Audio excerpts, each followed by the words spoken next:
నమస్కారం శ్రీ ఆచార్యానందకృష్ణ స్వామి గారు. నమస్కారం అండి. చాలా రోజుల తర్వాత సార్ దర్శనం. సో లాస్ట్ టైం మీరు చెప్పినటువంటి వీడియోస్ చాలామందికి ఒక నెగిటివ్ ఉంటుందంటే, లేదంటే తెలియకుండానే ఎయిట్ చేసుకుంటూ ఉంటారు. ఆ నెగిటివ్స్ మొత్తం ఆ బ్లాక్స్ అన్ని క్లియర్ అవ్వడానికి ఏ విధంగా ఉంటే మన మైండ్ సెట్ని ఏ విధంగా పెట్టుకుంటే మనం మనీ విషయంలో కానీ లేదంటే అదర్ థింగ్స్లో కానీ సో ఏ విధంగా హెల్తీగా ఉంటాం అనేటువంటి విషయాన్ని చెప్పడం జరిగింది మీరు. Thank you so much for that. ఏం చెప్తున్నారు? మనకి ఒక ఆకస్మిక ధనప్రాప్తి అని ఒకటి ఉంటుందండి. దాని విషయంలో చాలామంది చాలా రకాల ప్రయత్నాలు చేస్తుంటారు, పనికిరాని ప్రయత్నాలు అవన్నీ. అది ఎంతవరకు కరెక్ట్ అనేది కూడా వాళ్ళకి సరిగ్గా సజెషన్ చేసేవాడు లేడు. ఒకటి అత్యాశకు వెళ్ళేసి ఆకస్మిక ధనప్రాప్తి అనే అత్యాశకు వెళ్ళి వీళ్ళ దగ్గర ఉన్న డబ్బును పోగొట్టుకుంటారు. చాలామందిని చూశాను, నా దగ్గర కూడా చాలామంది వస్తారు, వచ్చి గురువుగారు ఇలా ఇలా అని చెప్తుంటారు. నేను ఒకటే మాట చెప్తాను, వాటి జోలికి వెళ్ళకండి. ఎందుకంటే అవి ఎప్పుడు కూడా దాంట్లో సక్సెస్ అయిన వాళ్ళు నేను చూడలేదు నా జీవితంలో. చెప్పడానికి మాత్రం ఎంత గొప్పగా చెప్తారంటే వాళ్ళ యాటిట్యూడ్ కానీ వాళ్ళు ఎలా ఉంటారంటే చూస్తే నిజంగా వీడి దగ్గర 1 కోటి రూపాయలు ఉన్నాయేమని మనమే అనుకోవాలి. అవును, అంత డబ్బున్నవాడు ఇలా మాట్లాడుతున్నాడంటే మనం ఖచ్చితంగా నమ్మాల్సిందే. చూస్తే ఉండదు, అవన్నీ రెంట్కి తెచ్చినవి ఉంటాయి, అవన్నీ రెంట్కి తెచ్చినవి ఉంటాయి. అంత తప్ప వాళ్ళు ఏదో పెద్ద సాధించేదే ఉండదు.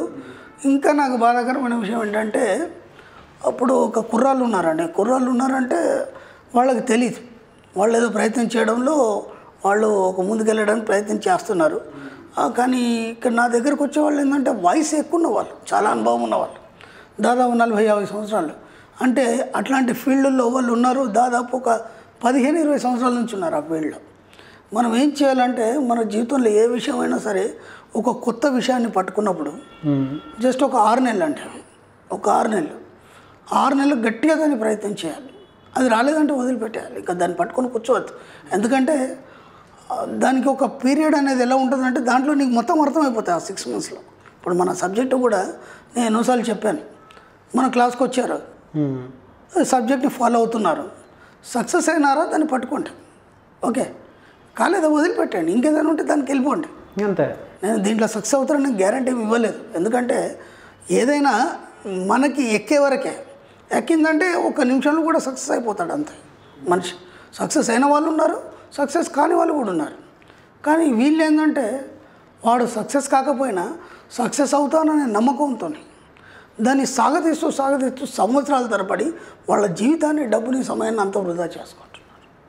అప్పుడు ఒకటి చేస్తే సక్సెస్ అవుతుంది, నీకు ఒక కాన్ఫిడెన్స్ ఉంది, అది నీకు 6 నెలలు 1 ఇయర్లో తెలిసిపోతుంది. ఎక్కువ అంటే 1 ఇయర్ అండి, 6 నెలల్లో ఒక కొలిక్ వస్తుంది. ఇప్పుడు ఒక విషయం మీద మనం నిరంతరం పరిశోధన చేసినప్పుడు ఏం జరుగుతుంది, మీకు ఒక్కొక్కటి చిక్కుముడులు విడిపోతాయి, ఓపెన్ అయిపోతుంటుంది. ఎంతెంత లోతుపోతే అంతంత ఓపెన్ అయిపోతుంది. అక్కడ ఎక్కడ ఉన్నావు నువ్వు, ఎంతవరకు చేరావని నీకు అర్థమైపోతుంది. చివరి వరకు చేరుతావో లేదా నీకు తెలిసిపోద్ది. ఒక 80% వెళ్ళగానే ఇంకా 20% నువ్వు చేరుకుంటావో నీకు తెలిసిపోతే ఆటోమేటిక్గా.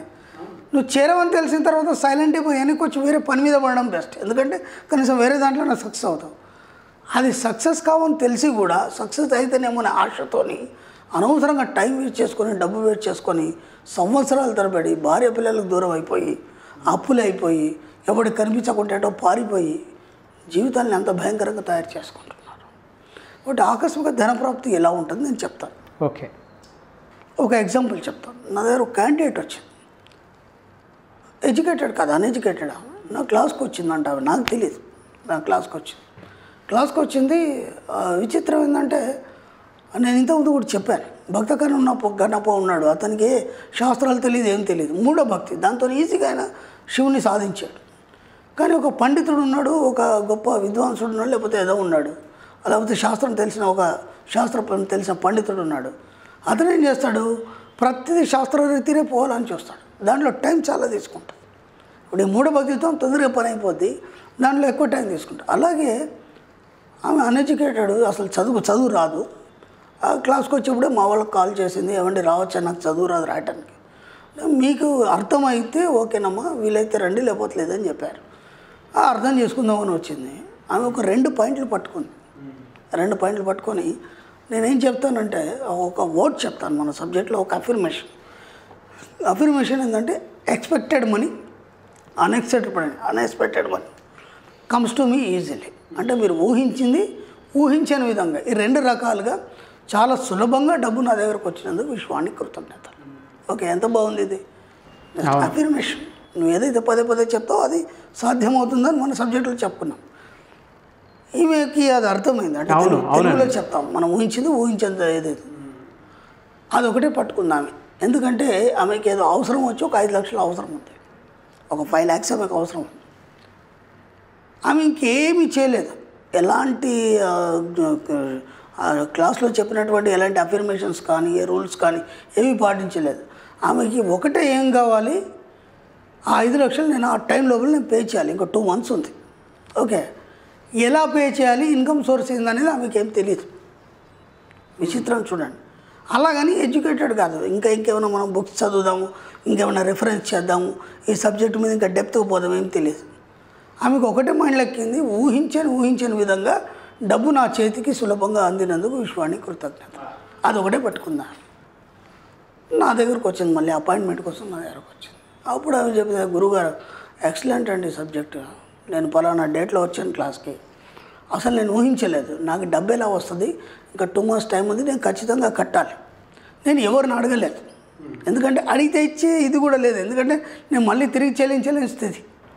ఏదో నా భర్త ఏదో పని చేస్తాడు, నేనేదో ఇంట్లో ఏదో పని చేసుకుంటాను, అంతే తప్ప అంత పెద్ద మొత్తంలో చెల్లించేది లేదు.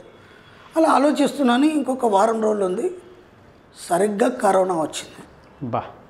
ఇప్పుడు మామూలు టైంలో అంటే ఏదైనా అడ్జస్ట్ చేసి ఇంకేమైనా ప్రయత్నాలు చేయొచ్చు, ఆ కరోనా టైంలో ఏం ప్రయత్నం చేస్తాం.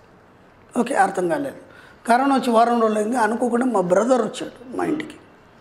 వచ్చేసాడు, భోజనం అవన్నీ చేసేసాడు. అంత బయలుదేరే ముందు అమ్మ ఇలా రా అని చెప్పేసి నాకు సంచి ఇచ్చాడు. ఏంటన్నా ఇది అన్నాను. అంటే నీ పెళ్ళప్పుడు మన ఆస్తిలో కొంత భాగం నీకు ఇద్దాం అనుకున్నామమ్మా, అనుకోకుండా మొన్న ఆస్తి అమ్ముడు పోయింది, నీవు అందుకు ఒక 5 లక్షలు తీసుకొచ్చాను, ఇచ్చేసి వెళ్ళిపోయాడు. అన్ఎక్స్పెక్టెడ్ మనీ, ఆకస్మిక ధనప్రతి. ఆమె అసలు ఊహించలేదు. అంటే అది ఎప్పుడో పెళ్ళప్పుడు వాళ్ళు మాట ఇచ్చారు, అది అయిపోయింది, ఆమె మర్చిపోయింది. ఇక దాని గురించి అసలు ఊహ కూడా లేదు. మా వాళ్ళు నాకు డబ్బులు ఇవ్వాలి లేకపోతే ఇస్తారు, వాళ్ళు ఎప్పుడూ గట్టిగా చెప్పలేదు, గట్టిగా ఎప్పుడు అడగలేదు, అది మర్చిపోయింది.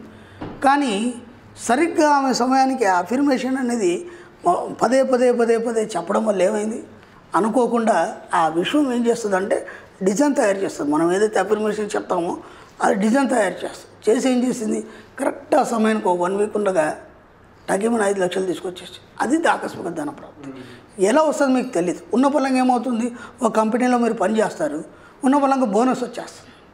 ఓకేనా, కంపెనీ బెనిఫిట్స్ మీద అప్పుడు ఏమవుతుందంటే వాళ్ళు బోనస్ ఇవ్వడం జరగడం, లేదంటే ఇంకో రకంగా ఏదైనా రకంగా డబ్బు రావడం, అది ఆకస్మిక ధన ప్రాప్తి. కానీ మీరు పిచ్చి పనులు ఏదేదో చేసేసి ఇలా అయితే వస్తుంది అలా అయితే వస్తుంది, ఒక లాటరీ వేస్తే మనకు లాటరీ కలుస్తుందేమో ఆకస్మిక ధన ప్రాప్తి, గురుగారు లాటరీ నెంబర్ చెప్పండి, ఇట్లాంటి పిచ్చి ఏముండవు. నేను కూడా చెప్పాను, చాలామంది అదే చేస్తారు. నేను దుబాయ్లో ఉన్నానండి, నేను పలానా స్కీమ్ కడుతున్నాను, ఆ స్కీమ్ నాకు వస్తుందా రాదు, అట్లాంటివి ఏమి ఉండవు. ఆకస్మిక ధన ప్రాప్తి అన్నప్పుడు మీకు అనుకోకుండా ఏ విధంగానే డబ్బు రావచ్చు. కానీ ఇలాంటి జూదం ఇవన్నీ మన సబ్జెక్టులో లేవని నేను 100 సార్లు చెప్పాను. వాటి కోసం సమయం, డబ్బు ఇలాంటివి ఏమీ వృధా చేసుకోవద్దు. మేము పని చేస్తూ రెగ్యులర్గా అఫర్మేషన్స్ చేయండి. ఏదో రకంగా విషయం మీకు దారి చూపించి మీకు అనుకున్న సమస్యలు ఏవైతున్నాయో అవన్నీ కూడా క్లియర్ చేస్తాం. ఏదైనా మన ఆలోచన విధానంలో అంటే వీళ్ళు ఏం చేస్తున్నారంటే ఆకస్మిక ధన ప్రాప్తి అంటే ఆ రాంగ్ రూట్లలో ఆలోచిస్తున్నారు. అలాంటి ఆలోచించి సమయం, డబ్బు వృధా చేసుకోవద్దు. ఎందుకంటే ఆల్రెడీ ఇప్పటికీ ఒక 10-20 సంవత్సరాల నుంచి అదే ఫీల్డ్లో ఉన్నారు, ఇంకా మీకు బుద్ధి రావట్లేదు. ఇప్పుడన్నా అర్థం చేసుకోండి, మేము ఎక్కడి దాకా చేరుకున్నాము, అది వస్తుందా తెలిసిన తర్వాత మళ్ళీ దాన్ని జోలికి పోకుండా వేరే రూట్లో వెళ్ళండి. ఈ 10-20 సంవత్సరాలు కనుక మీరు ఒక పని మీద కానీ లేదా ఒక డబ్బు మీద కానీ ఇంకా దాని మీద దృష్టి పెడితే ఈరోజు ఎంతో డెవలప్, ఒక ఉన్నత స్థాయిలో ఉండేది. మీరు అవన్నీ వదిలిపెట్టి దాని వెనకాల అనవసరం టైం వేస్ట్ చేసుకుంటున్నారు. అది చేసుకోకండి దయచేసి. డెఫినెట్గా sir. Thank you so much Shri Acharya Anantakrishna Swamy garu. Thank you. Suman టీవీలో మీ పర్సనల్ అండ్ బిజినెస్ ప్రమోషన్స్ కోసం కింది నెంబర్కి కాంటాక్ట్ చేయండి.